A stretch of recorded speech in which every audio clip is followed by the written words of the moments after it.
Hello friends, आज के हम इस वीडियो में क्लास 10 बिहार बोर्ड के फिजिक्स के एक इम्पोर्टेंट टॉपिक को समझेंगे जिसका नाम है विद्युत धारा यानी कि इलेक्ट्रिक करंट। इसके बारे में आज हम लोग समझेंगे कि विद्युत धारा क्या होता है। तो चलिए हम लोग इस टॉपिक को समझते हैं। तो सबसे पहले हम लोग विद्युत धारा का मतलब होता है आवेशों का प्रवाह का दर। तो इसीलिए हम सबसे पहले समझेंगे आवेश यानी कि चार्ज। तो आवेश क्या होता है, चलिए इसके बारे में हम लोग समझते हैं। तो आवेश हमारा क्या है, आवेश।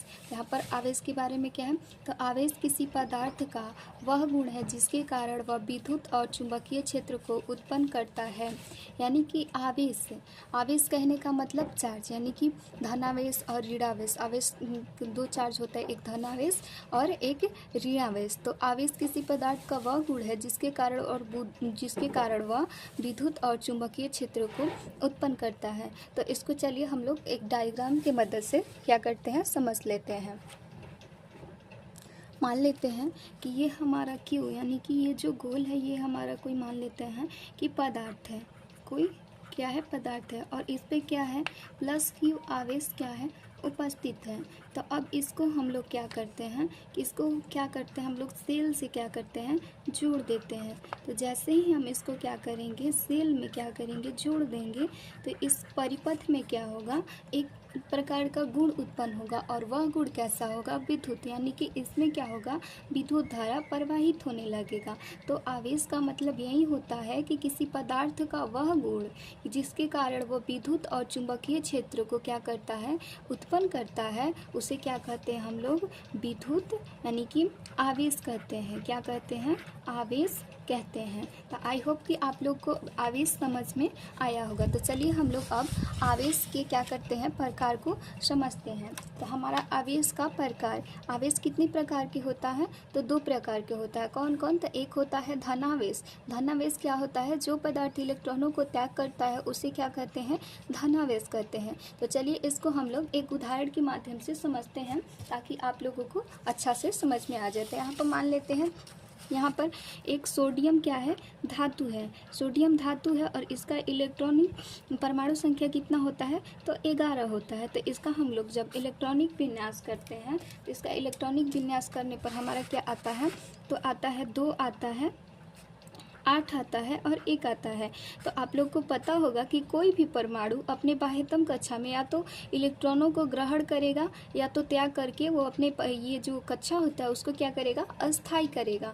तो यहाँ पर हम देख रहे हैं कि ये 1 है, इसको कम से कम कितना इलेक्ट्रॉन अभी चाहिए, 7 इलेक्ट्रॉन चाहिए। तो ये जो सोडियम होता है ये अपने 1 इलेक्ट्रॉन को क्या करता है, 7 इलेक्ट्रॉनों को ग्रहण ना करके 1 इलेक्ट्रॉनों को त्याग कर देता है और इस पर कैसा आवेश आ जाता है, प्लस आवेश आ जाता है, जिसे क्या कहते हैं, धनावेश कहते हैं। और यहाँ पर ये समझिए कि ये अपने इलेक्ट्रॉनों का त्याग इसलिए करता है क्योंकि यहाँ पे 7 इलेक्ट्रॉनों को ग्रहण करने में इस सोडियम को बहुत अधिक ऊर्जा की क्या होगी, आवश्यकता होगी। लेकिन यह 1 इलेक्ट्रॉन को ग्रहण करके क्या हो जाएगा, अस्थाई हो जाएगा। इसीलिए क्या करता है, 7 इलेक्ट्रॉनों को ग्रहण करने की अपेक्षा 1 इलेक्ट्रॉन का क्या कर देता है, यह त्याग देता है। और त्याग करके सेम क्या हो जाता है, अस्थाई हो जाता है। और इस पर जो आवेश उत्पन्न होता है इलेक्ट्रॉनों का त्याग करने के बाद, सॉरी यहाँ पर पहले से आवेश उत्पन्न नहीं, अब यहाँ पर इसका परमाणु संख्या 11 ही रहेगा।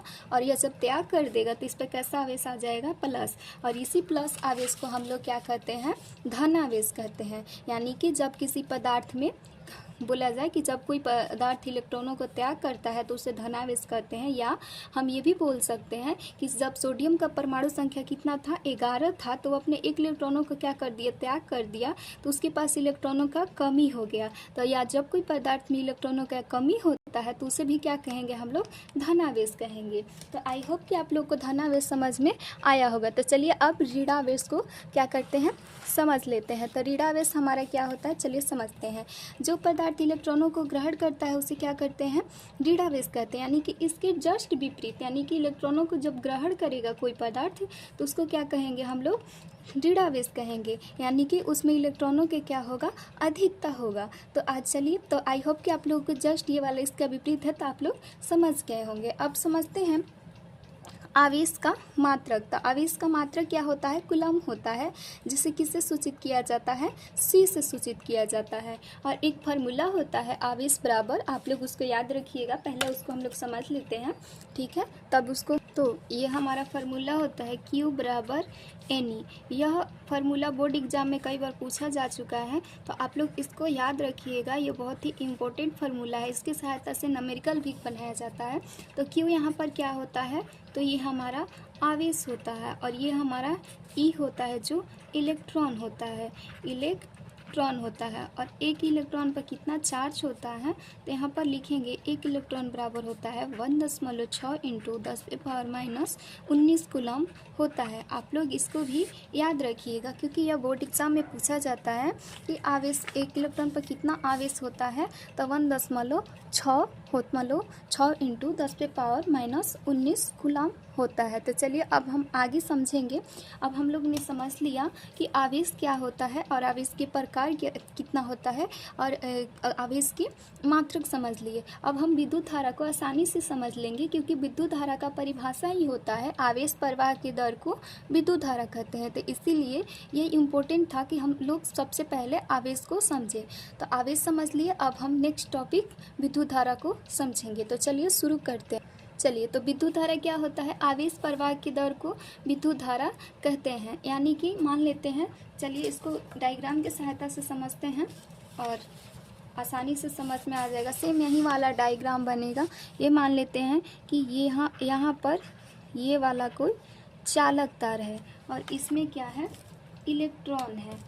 इसमें इलेक्ट्रॉन है, प्रोटॉन है, इलेक्ट्रॉन है, प्रोटॉन है। इस पर इलेक्ट्रॉन पे कैसा चार्ज होता है? माइनस, और प्रोटॉन पर प्लस। आप लोग ये भी याद रखिएगा कि इलेक्ट्रॉन पर प्लस का चार्ज होता है और इलेक्ट्रॉन पर माइनस का चार्ज होता है, प्रोटॉन पर प्लस का चार्ज होता है। अब इसको हम क्या करते हैं? इस ऑब्जेक्ट को क्या करते हैं, यानी कि इस मान लेते हैं इस तार को, ये कोई तार है, मान लेते हैं कि ए और बी कोई क्या है तार है।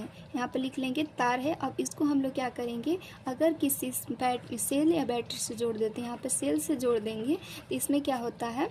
विद्युत धारा प्रवाहित होने लगता है आवेशों के कारण। तो इसी को हम लोग क्या कहते हैं? विद्युत धारा कहते हैं। लेकिन कब कहेंगे? जब हम लोग उसको समय के साथ देखेंगे। यानी कि मान लेते हैं कि जैसे कि यहाँ पर देखिए, अगर एक कूलम आवेश जो है समय के साथ कितना, यानी कि कितना समय में यहाँ पर ये जो Q आवेश है इस परिपथ में प्रवाहित हो रहा है, इसी के दर को हम लोग क्या कहते हैं? धारा कहते हैं।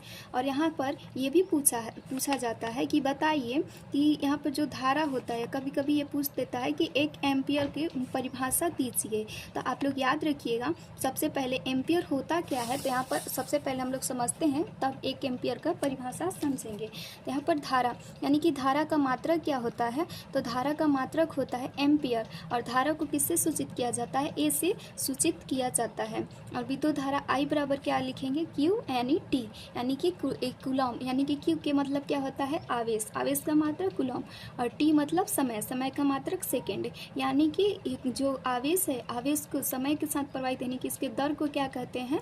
विद्युत धारा कहते हैं। अब विद्युत धारा का अन्य मात्रक क्या होता है? तो यहाँ से हम लोग अन्य मात्रक निकाल सकते हैं। जैसे यहाँ पर देखिए, I बराबर जो होता है Q/T हुआ, तो यहाँ पर Q यानी कि ये Q क्या है? आवेश है।